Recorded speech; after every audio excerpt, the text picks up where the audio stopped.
Hello everyone, welcome back to the channel. I'm going to be doing something a little bit different today, no battle report. Today I'm going to be giving off some tips on how to improve your wargaming experience. Whether you've been in the hobby for years or you're just now coming into the world of tabletop, I'm going to lay out a couple of tips and some advice on how you should enter your community or to improve your community experience while participating in the wargaming hobby. So let's go ahead and get right into it. All right, so the first one we're getting into is personal hygiene. Now, I know we've all experienced it some way or another of where we met someone or we know of someone who doesn't put on either deodorant or they forgot to shower. Um, this is a must.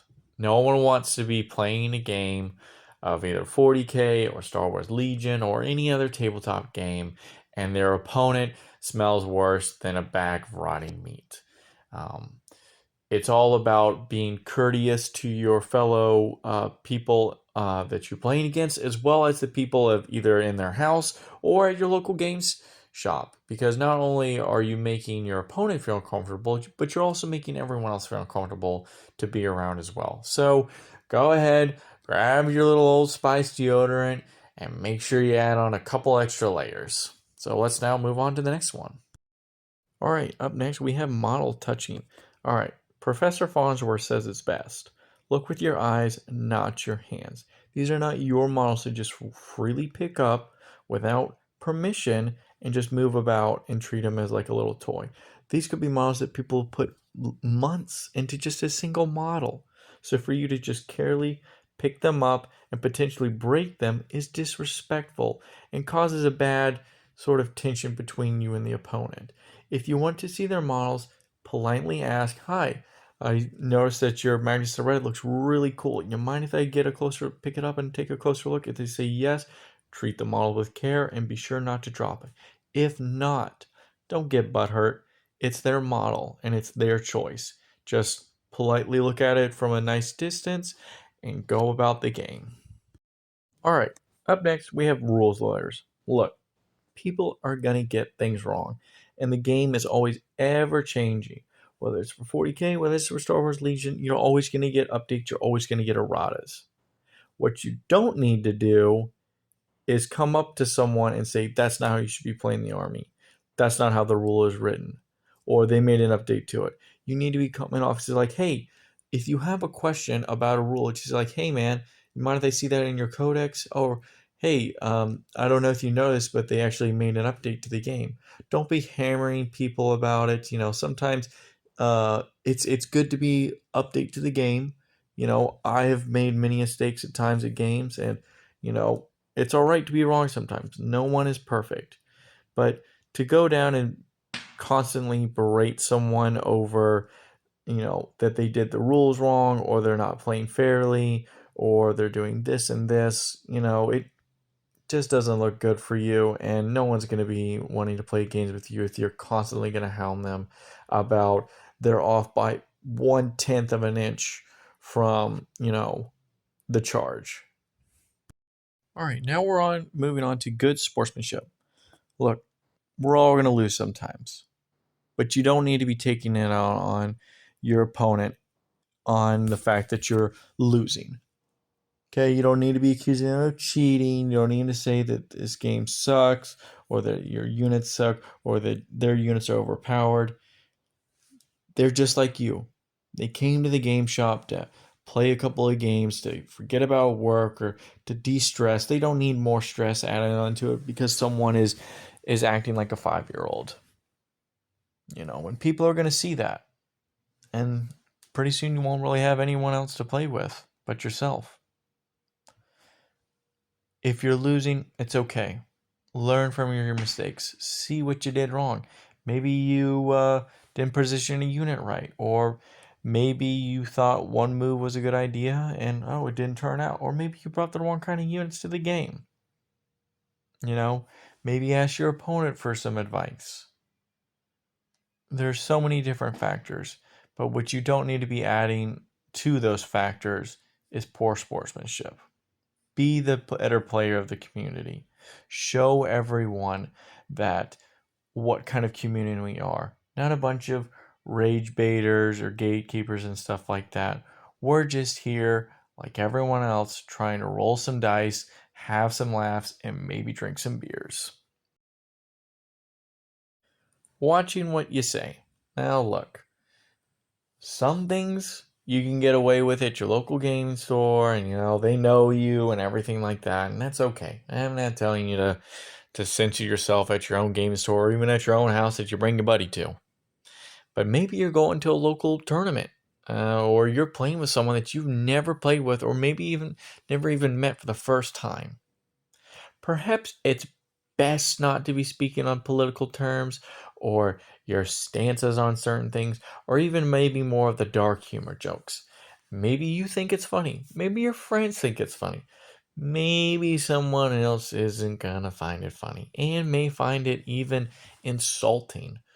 Um, I'm not saying you need to say the most politest of things and ask this is like some high class restaurant. But you do need to take in consideration that unless you feel comfortable with saying it, don't say it at all. What kind of wargamer are you?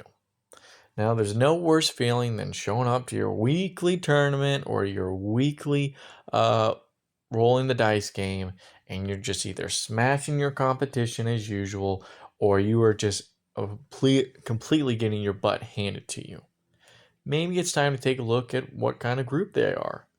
It's not saying that they're bad people, not saying you're a bad person, but maybe you're not playing with the right kind of people.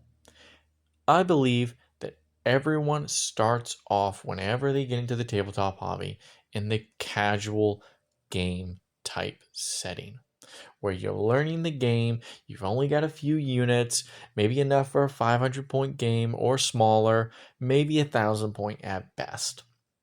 And you're saving up your money bit by bit to get maybe up to 2,000 with you and a group of your friends. Now, once you get to that 2,000, that's when you begin to veer off to maybe you either stick in the casual setting with just your mates, you move off into the more narrative where you maybe want to do something still with your buddies and you just want to build a story of like one planet or one war zone or whatever. Or maybe you want to go again, it can still be with your mates to the competitive scene where you just come up with the most filthiest lists ever on just how to maximize damage and points and all this stuff. And that is completely fine whatever path you take. However, just because you've taken that path doesn't mean everyone else in your hobby group is. And you need to be considerate about that. Not so much for yourself, well, both for yourself and your group. It's no fair to yourself if you constantly play against these meta chasing tryhards, and all you're trying to do is you're trying to play a simple pickup game. You're not trying to win, you're not trying to do anything, you're just trying to have fun. Or maybe you are completely smashing your friends every time you play a game to the point where they're just not really wanting to play against you. Again, not that they hate you or anything like that. It's just they know what kind of list you're bringing. And they don't play that kind of style of competitive sense. They just want to play maybe a casual pickup game or a story game. So you need to come to the conclusion. What are you? A casual gamer, a narrative gamer, or a competitive? You can be all three, you can be one, you can be two, but you need to determine if the group you're playing with is also playing in the same mindset as you. Cheating. At the end of the day, you should never be cheating in your games, nor should you let anyone be cheating in their game that you're playing against. Some people just don't have the high standards or morals to not cheat in just a silly little tabletop game where nothing could be even at stake. It's literally could just be you and your mates. But you have to call them out on it. Because the more you let this drag on, the more they're going to continue to do it. I know it may seem awkward. I know it may seem unnerving. It might get your anxiety blood up. But you have to think about this. You're probably not the first person they did it on. And if you don't stop it right at the source, you won't be the last. All right, and the last one for today is being active in your community. Now, I get it. I myself am a victim of this to where we just don't have the time to be playing with everyone that we want to. Whether it's work, whether it's dealing with your kids, your wife, financial issues, or you're maybe not even able to visit and stuff like that. Or maybe your friends are also busy as well. You can't get every game in. But being an active part of your community allows a community to blossom in a way that you may not even be able to see it. I remember when I first got into the community for Warhammer, um, they weren't super active, but they still kept a very good friendship with each other. And I remember when I joined, and I remember that almost every weekend I had to go out and play because I had so much fun doing it. And because of that, I was able to then open up one of my rooms in my house to where I could allow my friends to play more games, and on the weekends they could all come over and have a jolly old time.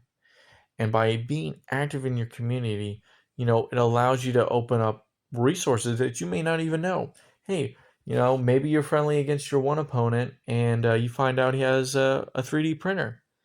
Maybe you're such a mate to him, maybe he might print you off some terrain, or maybe he might help you print off a model. Hey, maybe another guy is really good at painting. He might cut you a deal on his painting service. Maybe instead of $50, it's only $25 for one of your models.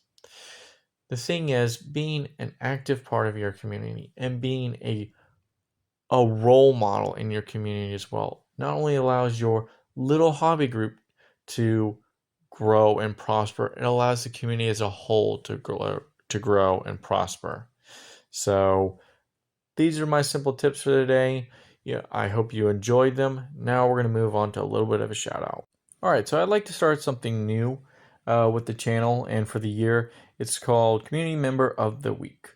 Um, Basically, it's either through comments or through Instagram or Twitter or videos that you send me or pictures that you send me, where I then post them at the end of the week or at the end of the video. And it's at the end of the week of whatever video I'm doing for the week, and I like to give them a shout out and say, like, hey, this is some pretty cool stuff, give this person a check out. Or hey, maybe this person's running a painting service, why don't you give them a shout out? Or maybe you just left a really nice comment and I just wanted to give you a shout out as well.